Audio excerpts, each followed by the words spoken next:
Oi, amigos! Eu sou a Letícia Gonçalves e esse é mais um podcast.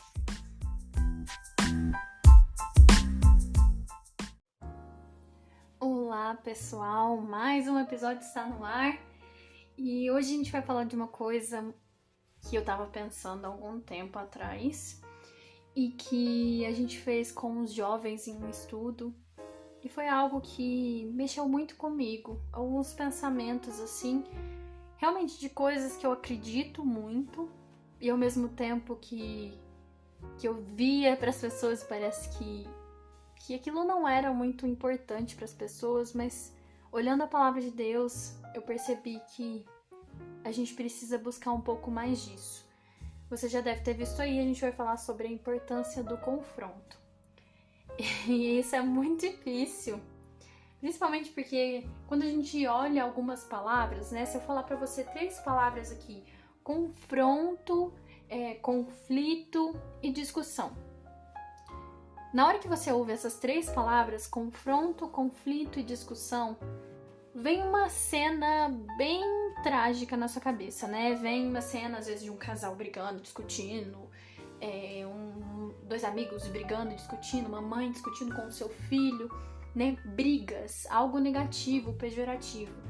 Só que a gente precisa mudar um pouco esse conceito na nossa cabeça, porque chega um momento que uma pessoa ela vem trazer uma correção, confrontar alguma coisa negativa que a gente tem, algum erro, alguma coisa, a gente não aceita, né? A gente vive numa sociedade orgulhosa, né?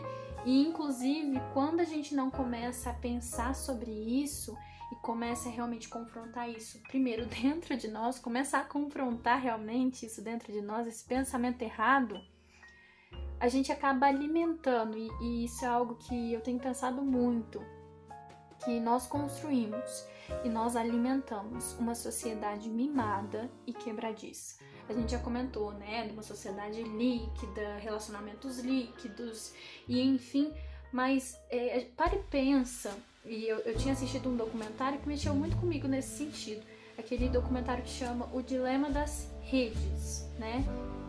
Muito interessante, mostra a questão realmente do uso das redes sociais, né, e como a gente precisa fazer o consumo consciente das redes sociais. Inclusive, indico que você assista, e mostra muito, né, como que redes sociais, elas mexem muito, né, com as pessoas, o psicológico, e tem aumentado muito, consideravelmente, a depressão e o suicídio. Isso tem aumentado demais, gente. E eu sei que depressão é uma doença, e eu sei que o suicídio é subsequente, né, aí da depressão. Uma pessoa com depressão ela pode cometer o suicídio, eu entendo isso. Só que eu entendo também que muitas vezes essas pessoas elas precisariam desenvolver um pouco mais de resistência, sabe? A gente precisa desenvolver uma sociedade que entende o confronto, por exemplo, como uma coisa positiva. Se uma pessoa chega pra mim e fala que eu fiz uma coisa errada, é lógico, é óbvio que eu tenho que entender o que é um confronto e uma crítica. Existe crítica positiva e crítica negativa. Eu preciso ter essa concepção, essa visão. Eu preciso ter isso. Mas quando alguém, principalmente uma pessoa que ama a gente, chega e confronta, gente, a gente vive numa sociedade tão frágil para se entregar realmente, sabe? E a gente precisa criar forças, né? Resistência. Eu gosto de uma frase do Agostinho de Hipona que ele diz: as pessoas costumam amar a verdade quando esta as ilumina, porém tendem a odiá-la quando as confrontam. As pessoas costumam amar a verdade quando esta as ilumina, porém tendem a odiá-la quando as confrontam. Então, é muito gostoso uma pessoa chegar pra gente falar uma verdade pra gente quando a gente tá sendo elogiado nessa verdade. É muito gostoso. Mas quando uma pessoa ela chega e mostra um defeito nosso e mostra que a gente precisa melhorar, a gente não gosta, né? A gente odeia, inclusive, essa pessoa. E essa concepção, esse conceito de confrontar, de chegar em alguém e falar as coisas, ele precisa ser mudado. Porque essa sociedade vai cada vez mais se tornar uma sociedade mimada, uma sociedade quebradiça, né? E a gente precisa ter mais resistência, né? A gente precisa mudar essa questão. Biblicamente falando, a gente vê Deus confrontando muito. Eu quero ler alguns versículos aqui para provar isso para você. Como o confronto é algo positivo, e eu quero que você coloque isso na sua cabeça. O confronto é algo positivo. Inclusive, pensando numa crítica negativa. A pessoa chegou com uma crítica negativa. Filtre o que a pessoa está falando. Pode ser que seja verdade, pode ser que a pessoa venha com a pior das intenções para você, mas pode haver verdade no que ela está falando. E guarde aquilo que tem que guardar, jogue fora aquilo que tem que jogar e pronto, né? A gente tem que ser mais resistente. Deus confrontava as pessoas. Jó 5,17 diz: eis que bem-aventurado é o homem a quem Deus corrige. Não desprezes, pois, a correção do Todo-Poderoso. Deus confrontava, Deus corrigia. Provérbios 3,12: porque o Senhor repreende aquele a quem ama, assim como o pai ao filho a quem quer bem. A gente vê muitos pais confrontando filhos que não aceitam, sendo que a palavra de Deus diz que o próprio Deus confronta porque é pai e ama. Pai nosso natural faz a mesma coisa. Hebreus 12:6: pois o Senhor corrige ao que ama e açoita todo que recebe por filho. Açoita, tá vendo? 1 Coríntios 11:32 diz: quando porém somos julgados pelo Senhor, somos corrigidos para não sermos condenados com o mundo. Gente, a correção é algo extremamente importante. Eu acho que eu já devo ter colocado esse ponto bem claro aqui. E a gente precisa entender que o próprio Deus é alguém que confronta. Só que gente, isso é muito comum. Eu já escutei várias pessoas falando isso. Só Deus pode me julgar. Já escutei muita gente falando isso. Só Deus pode me julgar. As pessoas não podem me julgar. Só que, biblicamente falando, isso também tá errado, gente. Isso também está errado. Primeiro, a gente tem um exemplo lá de Davi e o profeta Natan. Gente, pare e lê, tá lá em 2 Samuel, no capítulo 12. Dá uma lida lá. E que confronto pesado. Gente, eu vou te dizer, real aqui, que confronto pesado Davi recebeu. Davi era rei.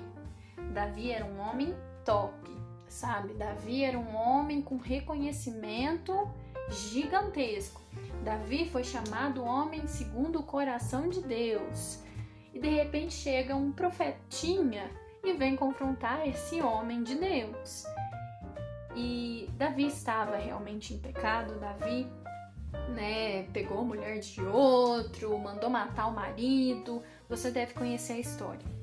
Ele estava em pecado e o Senhor mandou então Natan para chegar para Davi e confrontá-lo quanto ao pecado dele. E eu acho muito interessante a forma que Natan confronta Davi. Ele não chega e simplesmente mete 2 pés no peito de Davi e fala para ele melhorar, senão Deus ia acabar com a vida dele. Não, ele faz Davi se colocar no lugar de Deus. Isso, inclusive, se você for confrontar uma pessoa, pensa muito na forma que o profeta Natan fez, né?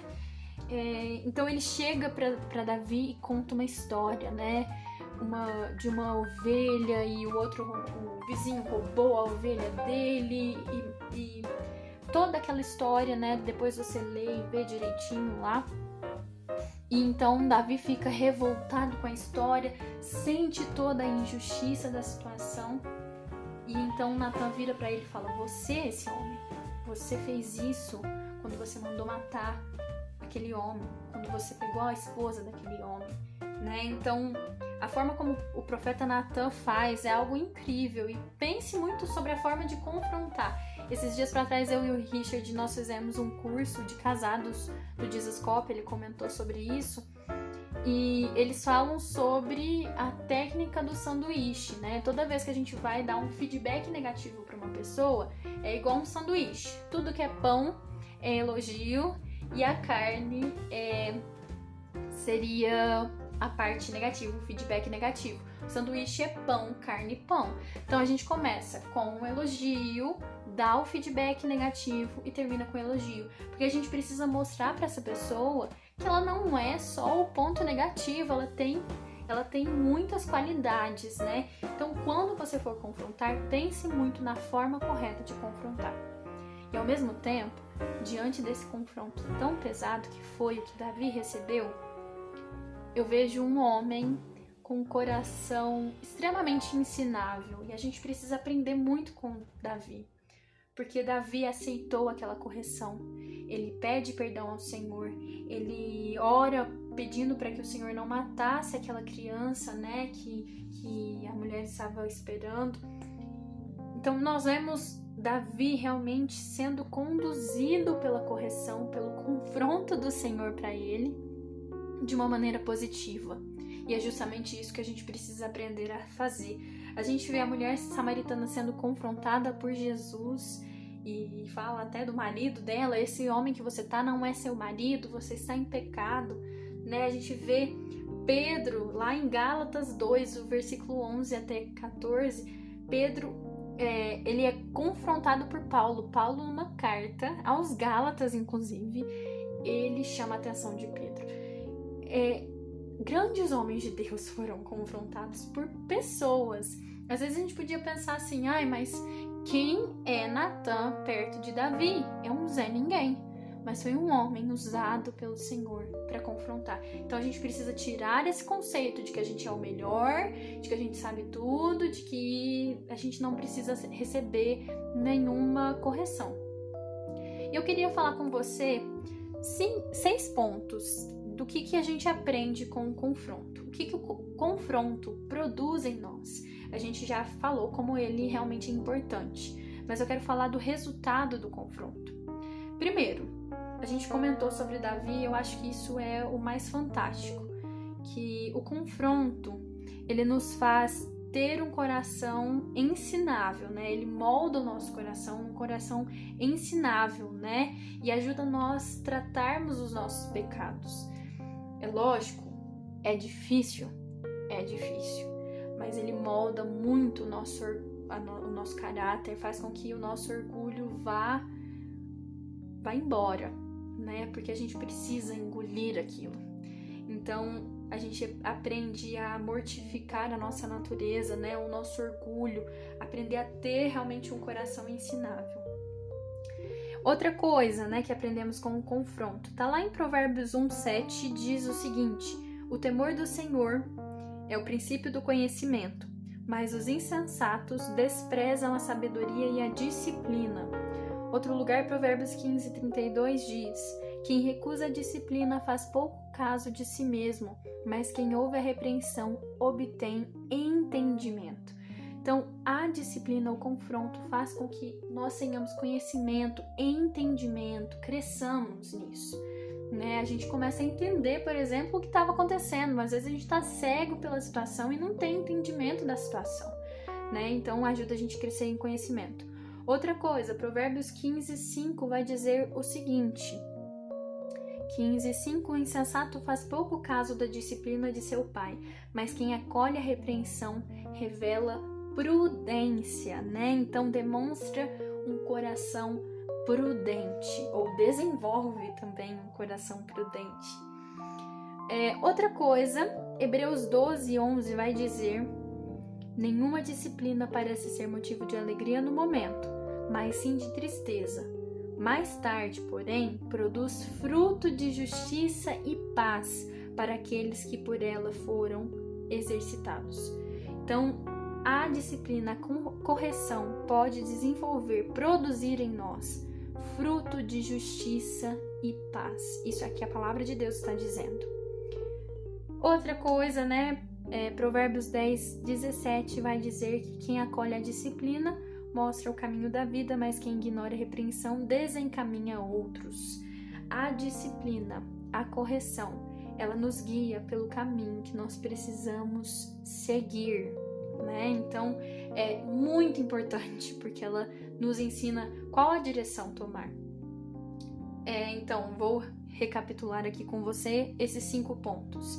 Primeiro, né, ela nos ensina a ter um coração ensinável como Davi e tratar os nossos pecados. Segundo, a crescermos em conhecimento. Terceiro, demonstra um coração prudente. Quarto, produz fruto de justiça e paz.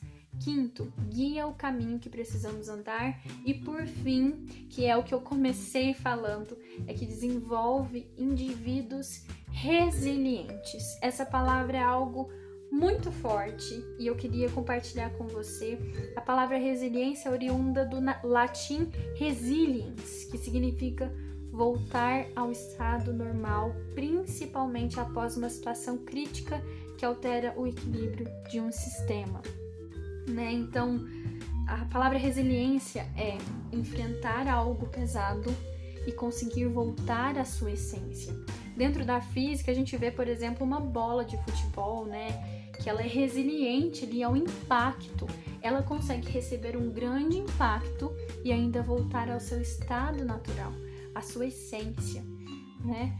Quando nós aprendemos a ser indivíduos resilientes, a gente consegue enfrentar os problemas que for da vida, as tempestades que vierem na nossa vida, e a gente sempre vai estar firmes, né? A gente pensa numa sociedade quebradiça, numa sociedade mimada. Essa sociedade precisa de confronto para que ela se torne uma sociedade resiliente. E aí tem uma figura de resiliência muito interessante que a Bíblia, inclusive, traz ela. E eu quero terminar falando sobre isso, sobre a palmeira.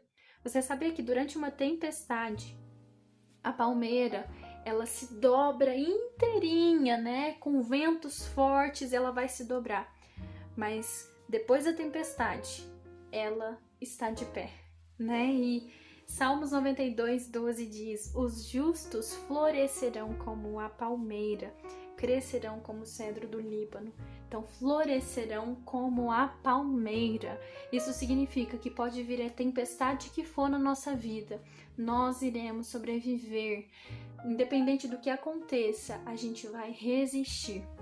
Tá vendo? Confronto é algo positivo. Se você não confronta os seus filhos por medo, comece a fazer isso, porque você vai desenvolver filhos resilientes, realmente com coração ensinável como Davi, de todas as coisas que nós comentamos aqui. O Senhor era um Deus que corrigia aos seus que amavam, ok? Então é essa a palavra de hoje. Mande para as pessoas que você ama. Novamente eu digo isso.